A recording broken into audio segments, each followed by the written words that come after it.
बिस्मिल्लाहिर्रहमानिर्रहीम। अली अल्लाह मदद फरमा, अल वाहिदुल क़हार। अली अल्लाह मदद फरमा।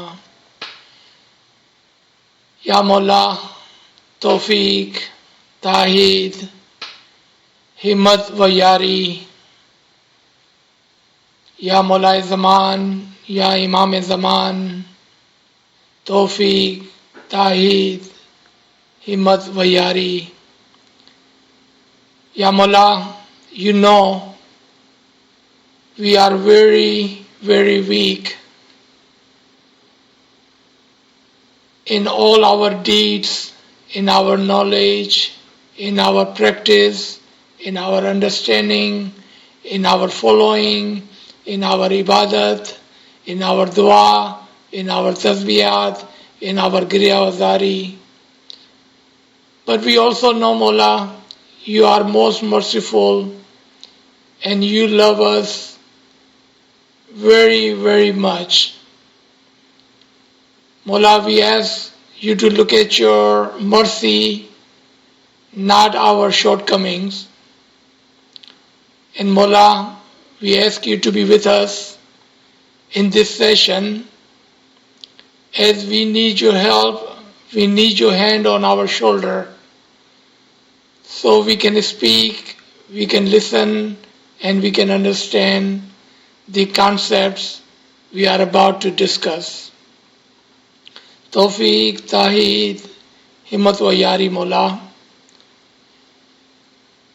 Let's read the Farman so we understand some of the reasons that we are talking about this subject today, which is not a new subject, but matter of fact, very, very old subject, which is keep coming back to us. And the reason is because for whatever reason, we are not able to understand this concept. So I will request someone to read the Farman and then we will move forward. Ji, Bismillah. Dar es Salaam, 29th September 1899. Allahumma salli ala Muhammadin wa ala Muhammad. Most of you have kept your name in Ismaili Tariqa and says, we are Ismailis. But what is Ismaili Tariqa? What are the fundamentals of this Tariqa? They don't know. They are ignorant of that. In your heart, gradually, slowly, you should move toward Sufi thoughts, even higher than that, as Sufis are at Tariqat. Then move toward Hakikat. Reach there. Gradually you will be able to fly. Those souls with the ilm, true knowledge, will raise higher, step by step, darja by darja. They will complete one rank and then move toward second higher rank. But those who does not have ilm, true knowledge, would say, I am not going anywhere. I will just remain here. Our job is to show you the straight path, the true path, so you may know the secrets and reach the destination and become one with Allah. Allahumma salli ala Muhammadin wa ala Muhammad. So we will come back to this Farman again and again during our session. As all of you saw, the subject and the topic of our today's session, and that is understanding the journey of the soul. Since a couple of weeks ago, I spoke about or against reincarnation. We have received many questions, queries, all sorts of farman and ginan, giving us or showing in the favor of the concept, or shall I say, ill concept of reincarnation. Today, inshallah, we will try to understand where this concept comes from. Why do I call it an ill concept?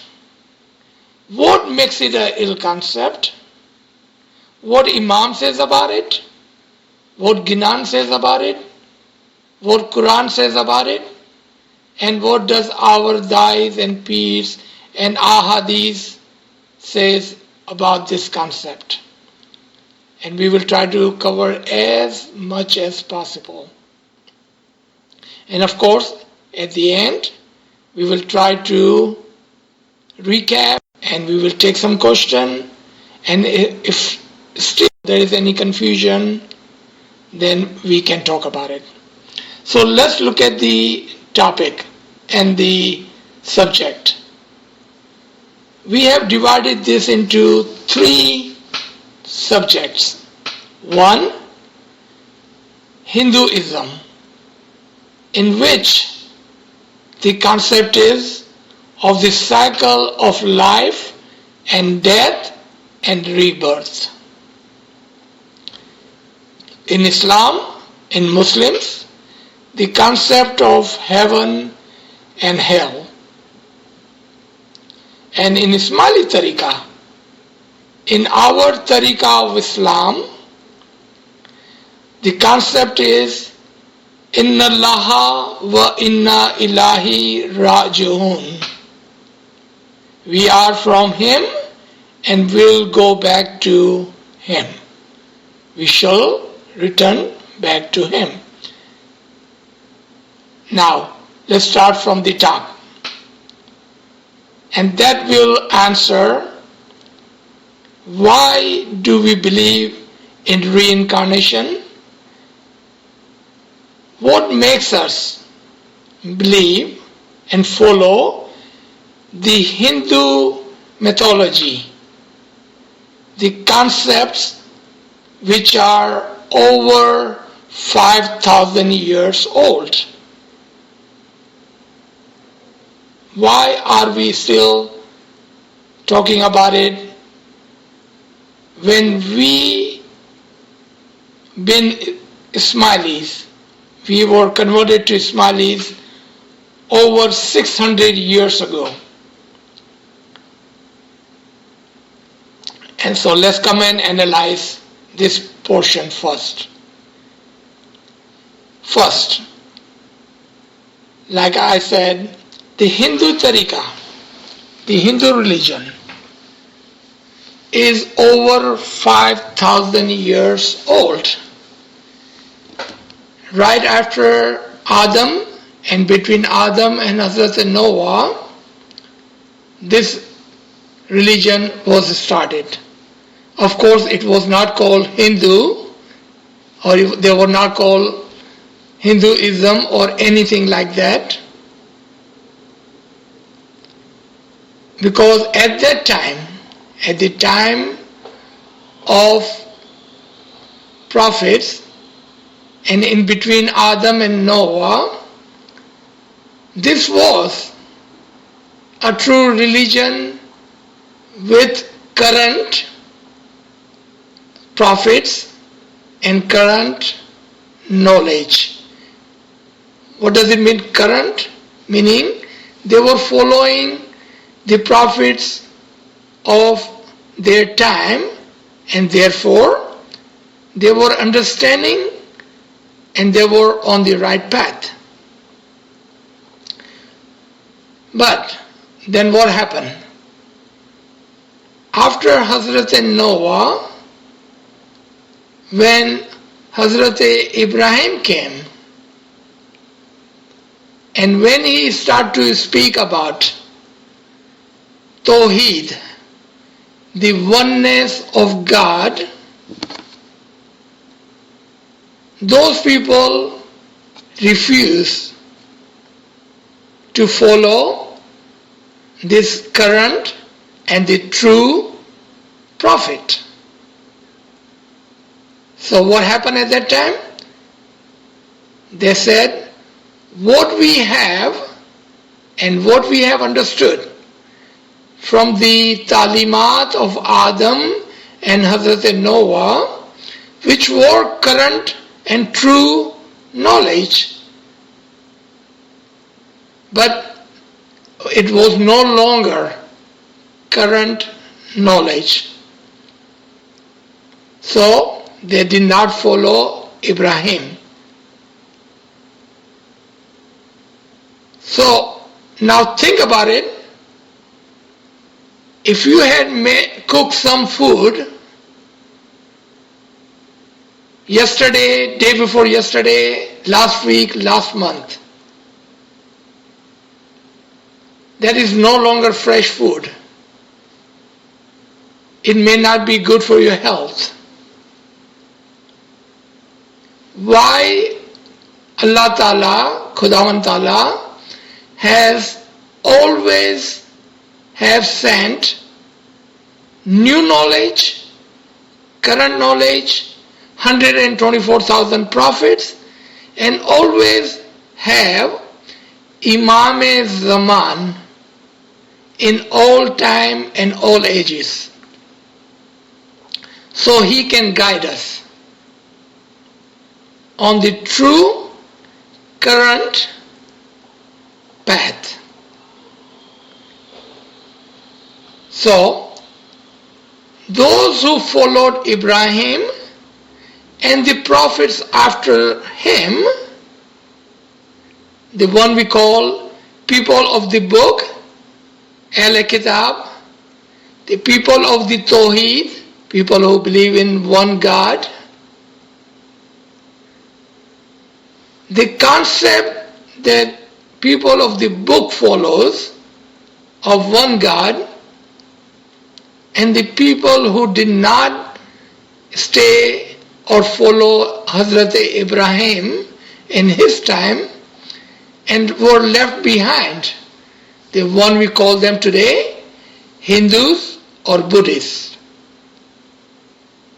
Those are the two old religions of the world today, with billions of followers, close to maybe couple of billion out of 7.5 billion people. One of the largest, if not the one of the largest religion of the world. But the problem starts when we say that what we have is old and we're going to follow the old religion, the old talimat, the old ilm, the old understanding. And over the years, that true concept that they had, it started to muddle up. And the concept which was true at one time, it changed little bit every so often, that after 5,000 plus years, they have no idea, no understanding of what and how it was. So now what do they have left? Is what their leaders, their whoever are they following is telling them. And that is what? The book knowledge, which is over 5,000 years old. And they are not able to understand that. What is the proof of that? What is the proof of that? The proof sits in our tariqah. When our peers came from Persia, Syria, Egypt to India, they taught us the true knowledge of the Imam of that time. But the examples they use, the terms and terminologies they use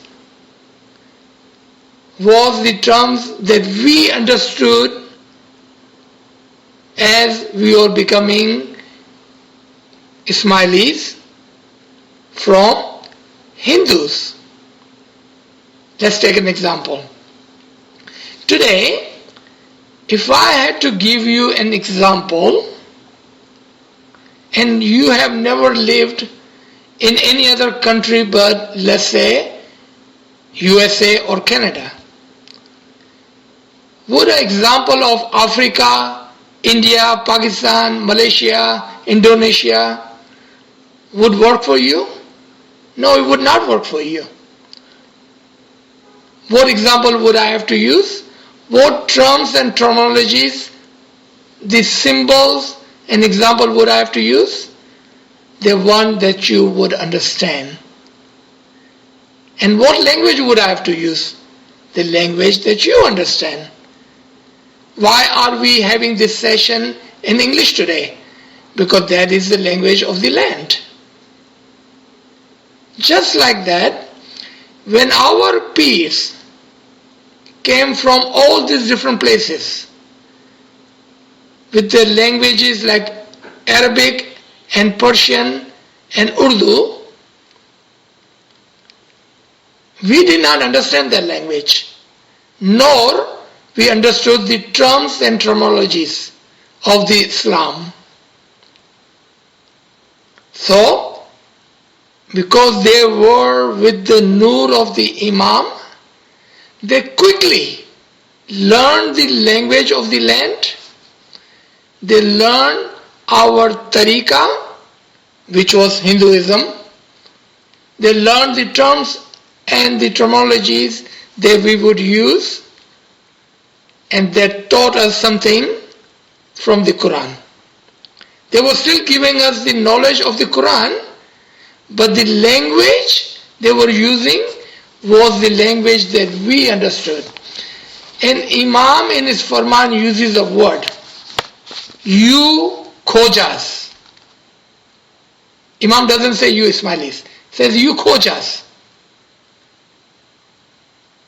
Why does Imam use that? Because Imam is talking about those Ismailis which were converted from Hindu to Muslim and Ismailis. Muslim and Ismailis. So, one of the lines in this Farman that we have in front of us, Imam is saying that we call ourselves Ismaili, but we don't know anything about Ismaili Tariqah. Why would Imam say that? Was Imam talking to other than Ismaili Muslims? No, this Farman was given to Ismailis, us. But which Ismailis was this Farman given to? The Khoja Ismaili or the Ismailis which come from other tradition? Ismailis from Syria, Ismaili from Iraq, Ismaili from Tajikistan, Ismaili from Afghanistan, and Ismaili from Greater Badakhshan. Which Ismaili Imam is talking to? Imam is talking to us Khoja. And see why Imam is talking. Why Imam is saying what he's saying. So first of all, we were talking about the Ginan.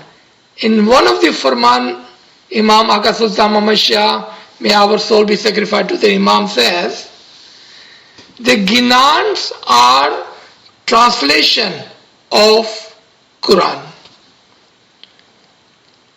આપણા જે જ્ઞાન છે ને એ કુરાનનો translation છે. And the reason we are confused and conflicted about concept or the ill concept of reincarnation, because our Gnan does talk about reincarnation, our Gnan does talk about rebirth, our Gnan, and even in one of the or two of the Farman, Imam talks about we being like animal. But remember, who were the audience? Who were these peers giving this Gnan to? Was this Gnans by Pir Sadruddin, Pir Shams, Pir Hasan Kabiruddin? Were they teaching those Ismailis which come from the other tradition, or were they teaching and giving this knowledge to Khoja Ismailis? So if you all agree that this Gnans and this knowledge, this ilm was given to Khoja Ismailis, then what they were doing? They were giving us the example that we would understand. The terms, the language, the word, the example, the terminologies they were using, the one that we were used to, and we would understand. Couple of examples. When they wanted to tell us that if you sin and if you don't follow the true path, you will go to dozak, to hell. But remember, in our vocabulary, Jannat and dozak was not there. This vocabulary was not there. So what did they use? What was the terms they used to teach us? That if you don't follow the true path, you will become like animal. You will become like animal. And then when Imam was giving us farman and he talked about Rumi, Imam mentioned that Rumi had said that I was like a rock, I was like a tree, I was like a animal, monkey and ant, and then I became a human. So because we do not understand our tariqah, and because our background sits in Hinduism. But my question to us today, I'm not talking about our parents, I'm not talking about our forefathers, I'm not talking about 600 years ago. My question are to the listeners, friends, today on this line, my brother and sister on this line. That was 600 years ago. When will we become Ismaili? When will we become Ismaili Muslim? When we will understand the true knowledge and the knowledge of Ismaili tariqah? When? How many hundreds of years do we need? Isn't 600 years good enough for us? Why after all these years we still are acting like following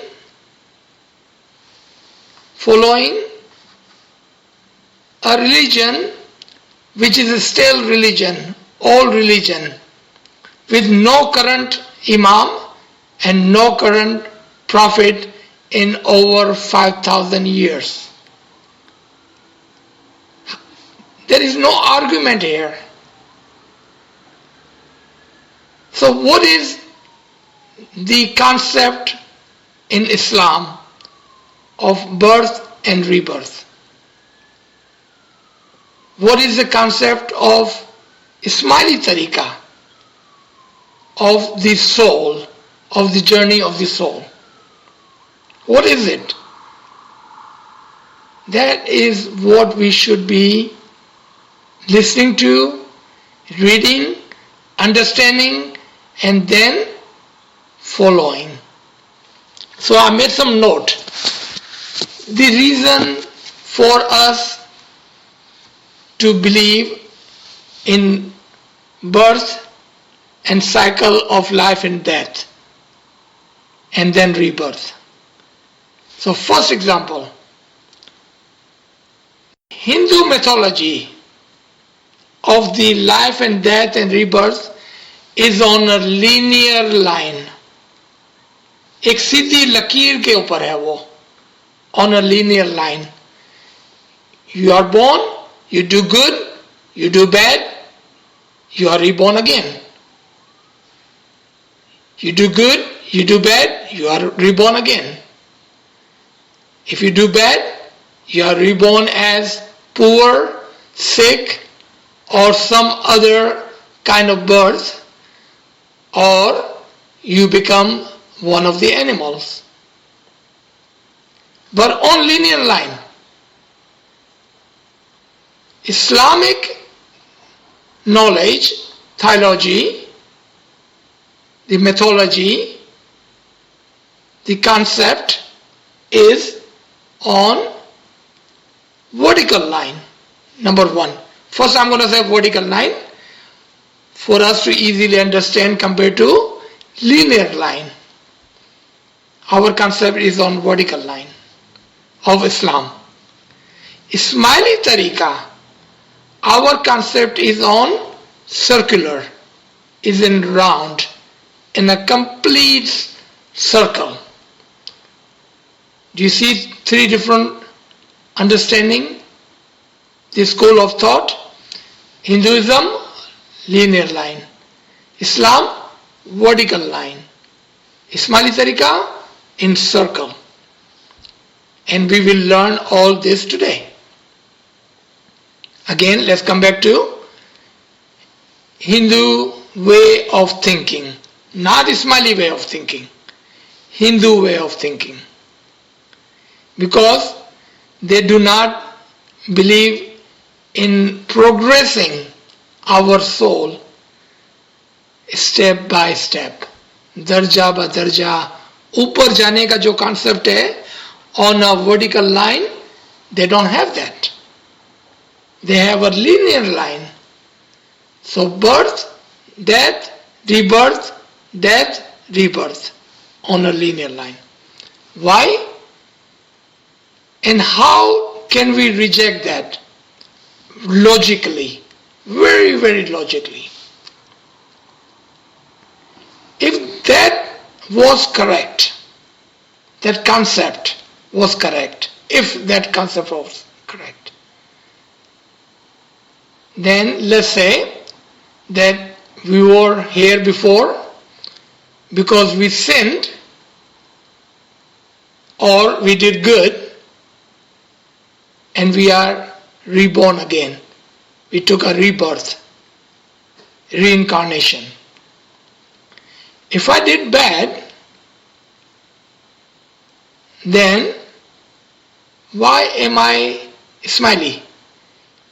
Should not Imam would have punished me somehow? And why are we human?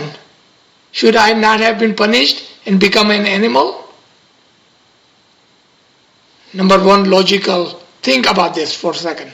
Second, let's say we did good. And if we did good, then why rebirth? Why this punishment? What is the logic behind this punishment? If we say we had done good, so now we have taken another birth. To do what? More good? Okay, chalo theek hai. For a second, I agree with you. To do more good. And again, if we are thinking of reincarnation, even if I do more good, then I will take another birth. To do what? To do even more good? When will this cycle end? Never. You know why? Because Hindu mythology is on this linear line. It's a never-ending line. Second, those of you who talks about karma and talks about bad deeds and good deeds in our previous life. I'm not saying there is a previous life. I'm not saying that. Those of you who talks about rebirth and reincarnation and say that there is karma, we have done bad or we have not done good enough and we have taken a rebirth. And that's why sometimes we see the children are born sick. People stay sick or get sick because of the karma. People who die sick, especially diseases like cancer, heart attack, high blood pressure, or any of those dangerous sickness. It is because of the karma or because of our bad deeds in our previous life. I'm going to reject that once again, logically.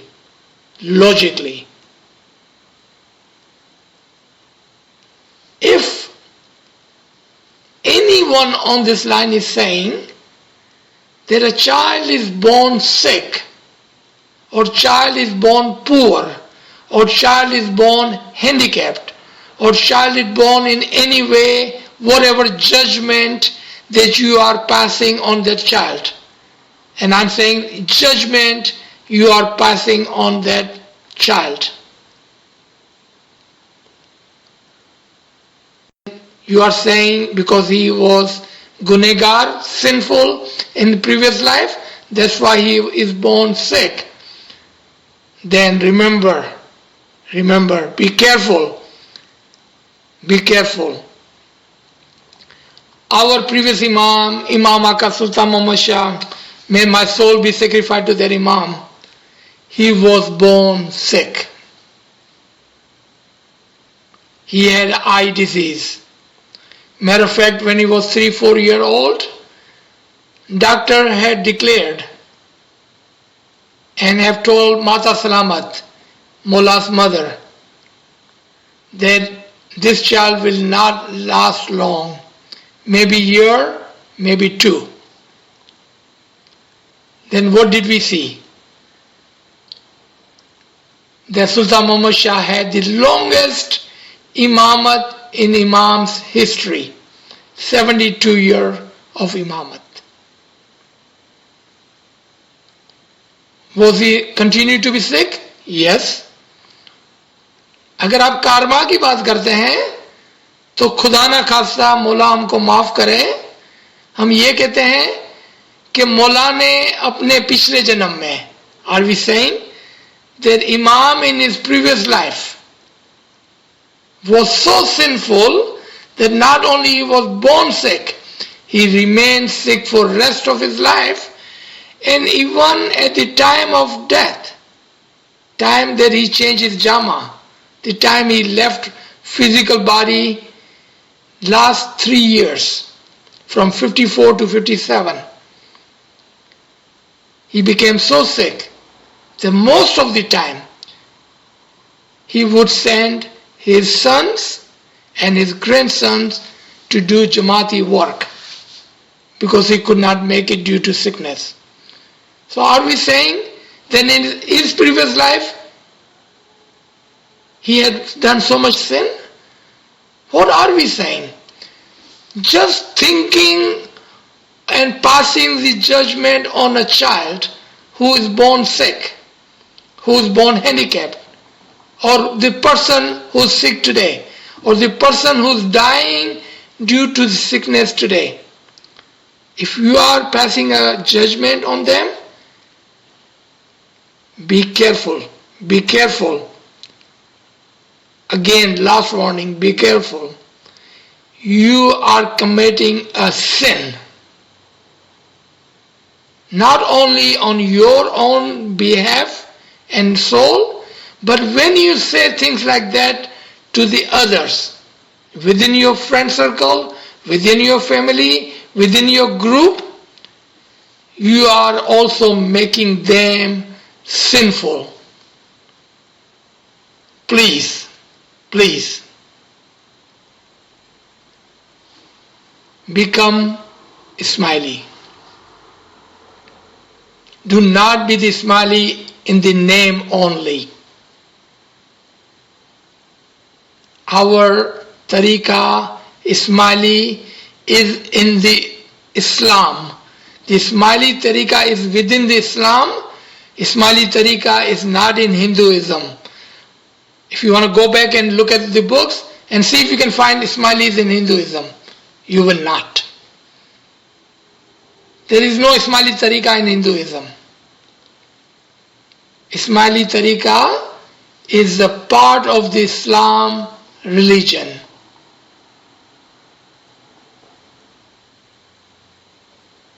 So now let's come to the second step of a vertical line. The concept of heaven and hell. Because that is also a little bit old concept of the past. Why would I say that? I mean, the Quran is full of it. Imam talks about heaven. Again, whatever I say, it would be a logical answer. Inshallah, a logical answer. The concept in the Islam amongst the Muslims, which include us, Ismaili, is of heaven and hell, not of a rebirth and reincarnation. So it is better than the Hindu concept. It's better than the Hindu concept. But there is still an issue, a logical issue, because it sits on a vertical line. It sits on a vertical line.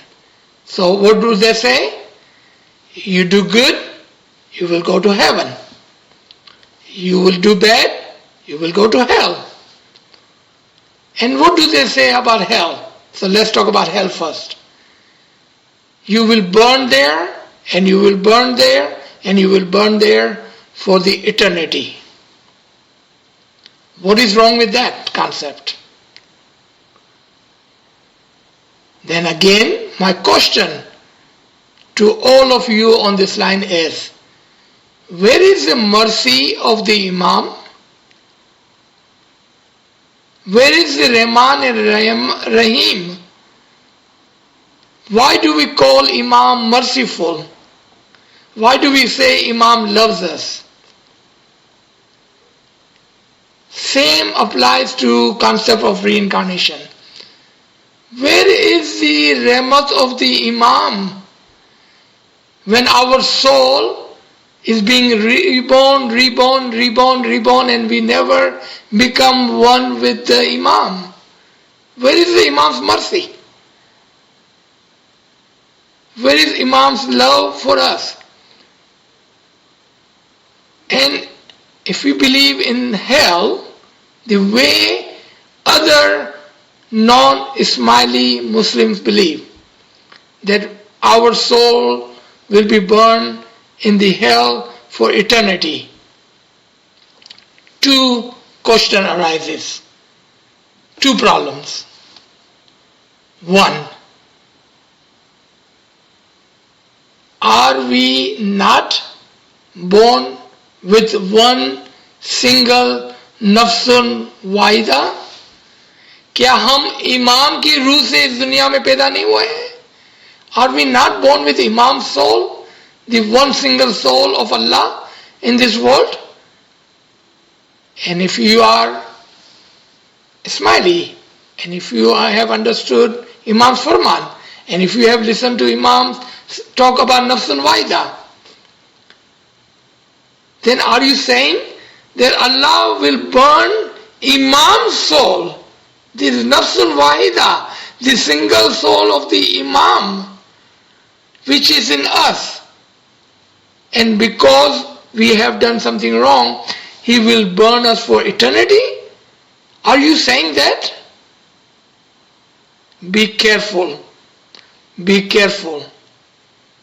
Remember warning? Be careful. Do not have your concepts mixed up. Do not have ill concept. हमारे जो ख्यालात है, हमारे जो ईमान है, हमारे जो concept है, हमारा जो अकीदा है, it must be on correct path. Has to be clear.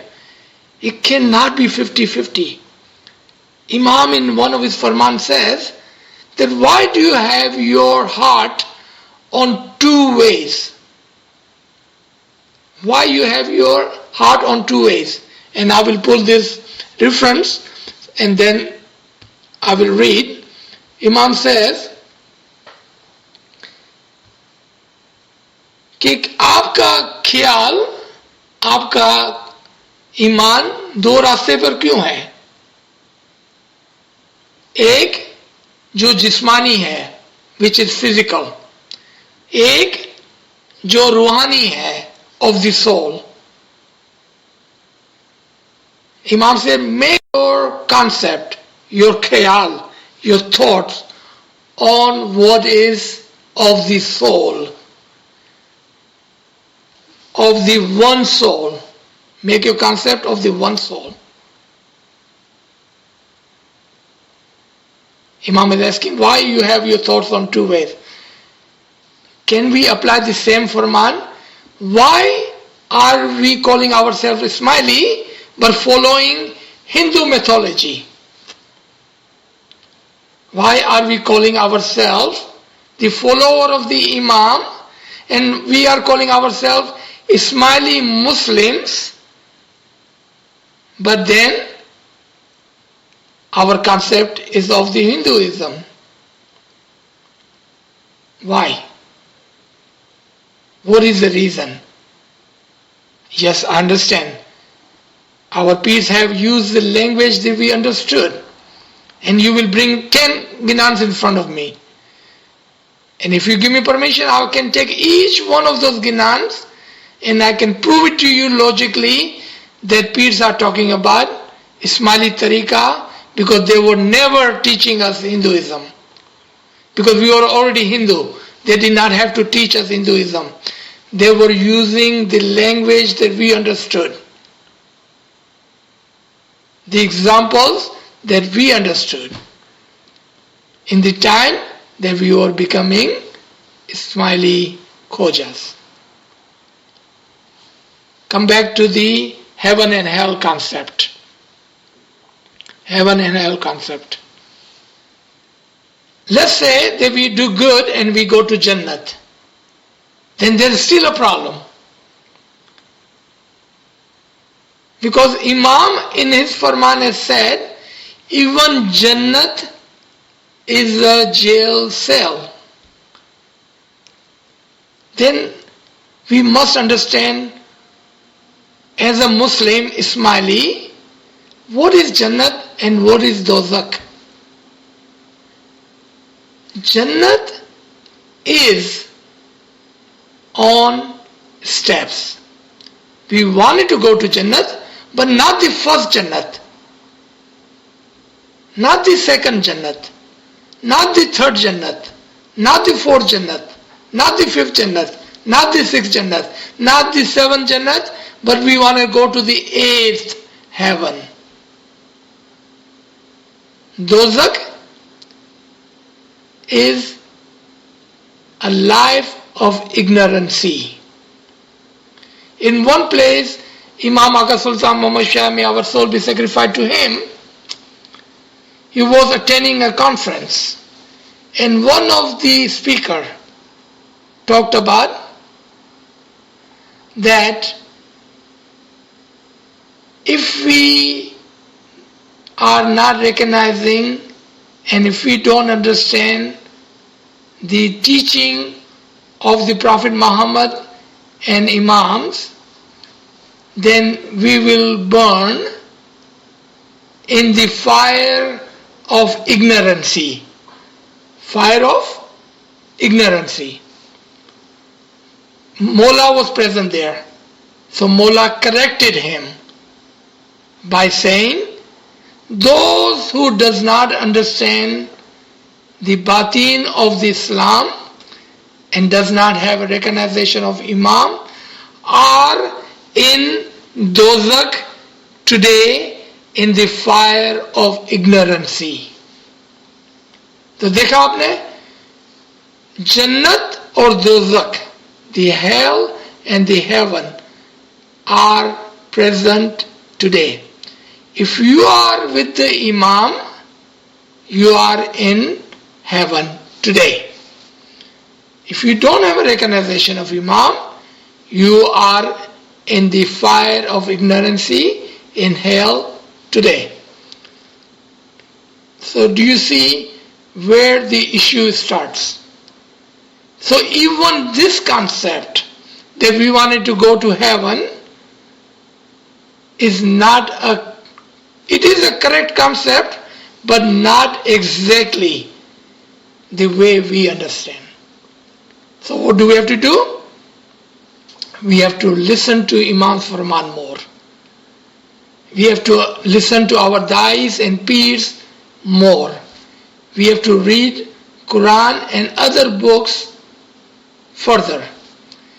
And then Imam himself has said, and Mullah Ali's call, Imam Sultan Muhammad Shah's call, Mullah Ali's call, and Hazir Imam in this current Jama has said, if you have question about your deen, about your religion, about your tariqah, ask me. Ask me. Because we cannot follow the old stale religion. We are Ismailis and we follow whom? We follow Hazir and Mawjood, current guidance, current Imam of the time. Current. Let's read this next line. We read the first line where it says, those souls who have the true knowledge of the Imam, they will elevate, they will increase their ranks step by step, darja by darja. They will progress from one Jannat which we are in today to the next Jannat, meaning to the next level, to the next level and to the next level. But those who are still believing in Hinduism, listen to what Mullah Abbas says here. And I have another farman that I will refer to. Mullah Abbas says, but those who does not have true knowledge would say, I'm not going anywhere. क्योंकि reincarnation में हम कहीं नहीं जाने वाले हैं, हम यहीं बैठे हुए हैं. I will just remain here. That is reincarnation. Those who does not have the true knowledge of the Imam of the time, of our tariqah, will say, I'm not going anywhere. And if you believe in reincarnation, and if you do, I'm not stopping you. That's up to you. That's up to you. I'm going to, and I'm sure Zinat has this, the pamphlet that I shared with her is called Fanayat. Fanayat. Imam talks about Fanayat, and before we read that, I'm going to read this one article that I just found today. I don't know how I found it, but I just found it today. I did not have this before. It is a hadith which says that when a person dies,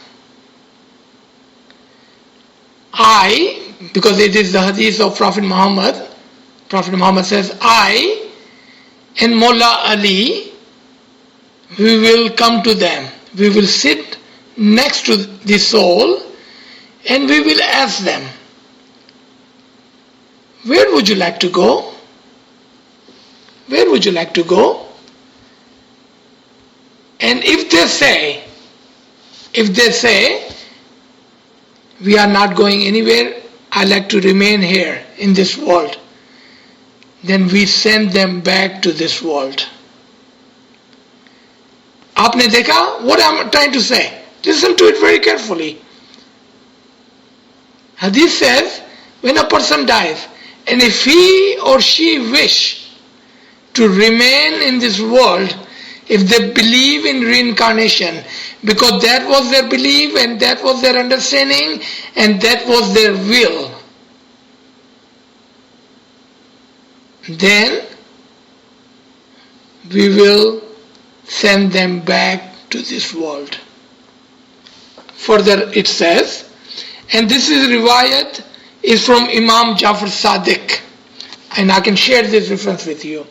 It is from the book Daimul Islam by Sayyidina Qazil Noman, and one of the saying of Imam Jafar Sadiq, and he is quoting an hadith of Prophet Muhammad, and he says that they will sit next to you on each side and they will ask you, वो आपको पूछेंगे, what do you wish for? What do you hope for?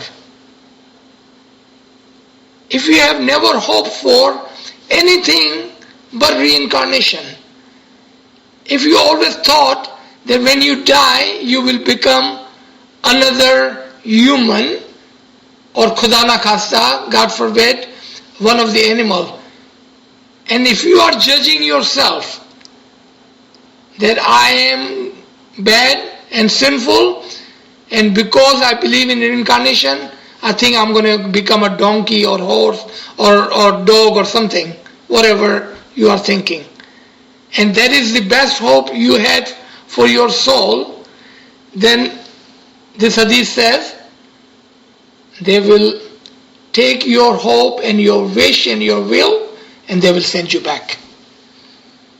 But then hadith goes further, and those who wish for Jannat, then they will send them to paradise. But then it goes further. That those of you who are people of the understand,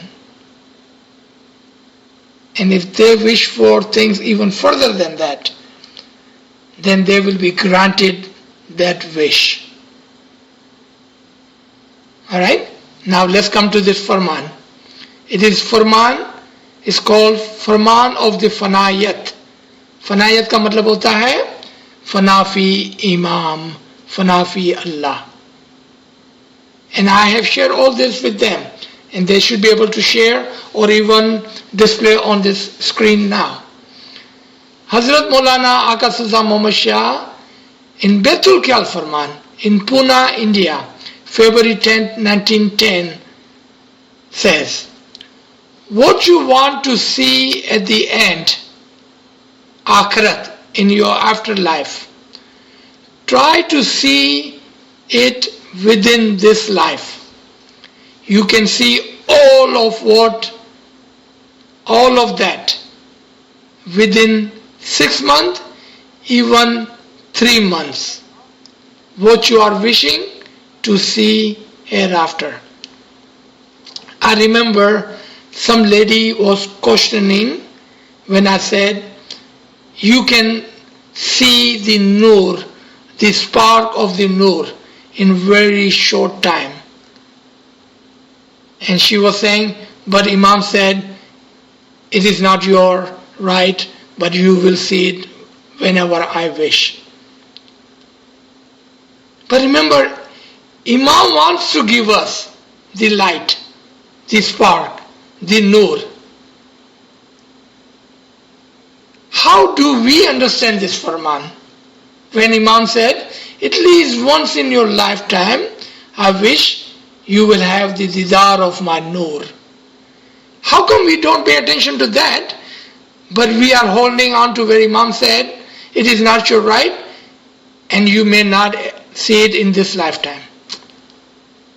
Why our will, our wish, our eyes, our thoughts, our hope, our iman is not on the final goal? Why? What is the reason for that? Let's come back to this Farman. Can we see the heaven today? Can we see the nur today? Can we become fana fi imam today?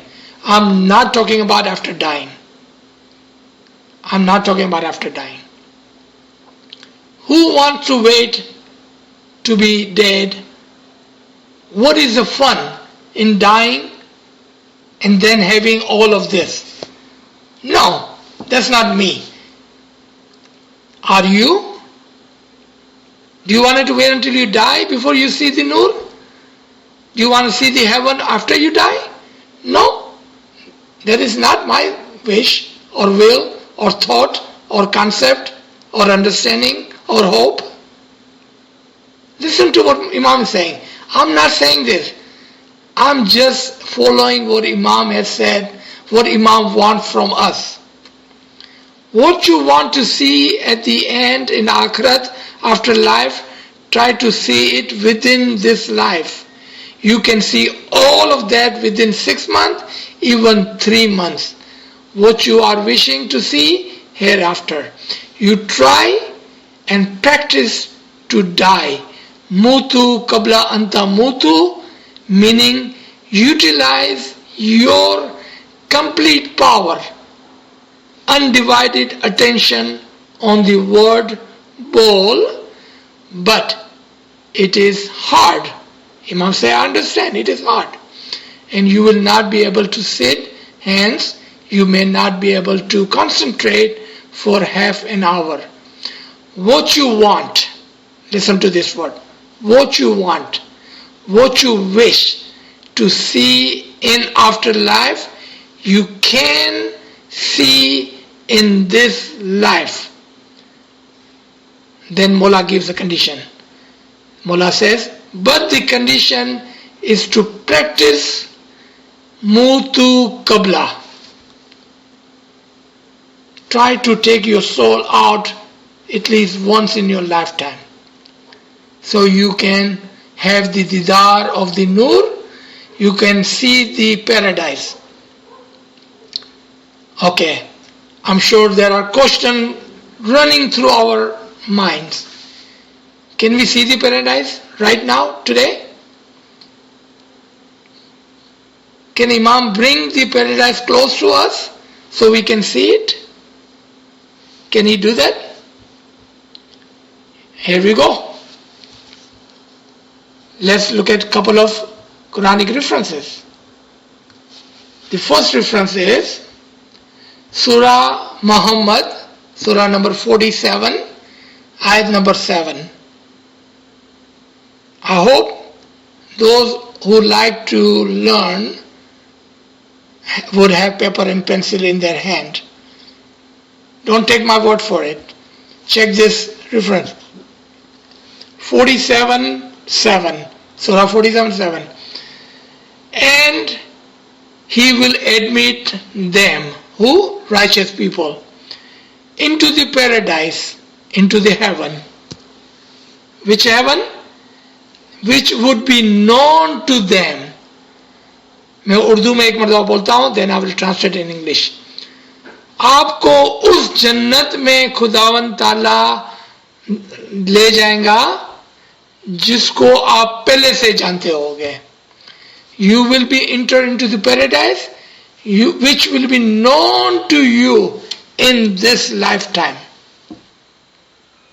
Second reference, Surah 50, ayat number 31. Surah 50, ayat number 31. And the paradise will be brought near to the righteous, and it would not be far away. क्या कहा मैंने? जन्नत को तुम्हारे करीब लाया जाएगा और जन्नत तुमसे दूर नहीं होगी.